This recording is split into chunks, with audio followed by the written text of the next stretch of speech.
fui a Valencia, que es donde inicié yo mi pastoral. Todo lo que tengo de pastoral, de pastoralista, que lo hice y lo hice con bastante esfuerzo y con mucha ilusión, todo me lo he trabajado y lo he hecho yo. Fundadora, inaugura de esto, y la pastoral fui yo la promotora de ello.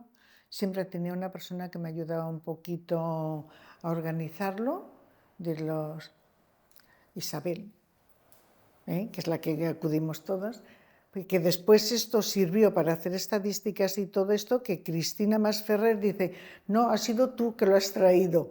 Yo lo he completado, pero el origen de organizar bien las plantillas y todo esto, y las estadísticas y cómo trabajar, y eso fue nuestro. Isabel me apoyó, me lo echó, y un día yo le dije a Cristina, en un encuentro que hicimos en Solíos, digo, yo tengo algo, no sé si te sirve. Y me dijo, pues pásamelo, Salomé. Cuando lo vi, dice, sí que me va a servir. Y después ella completó más con recursos humanos y todo esto. Y muy bien, y ahí estoy.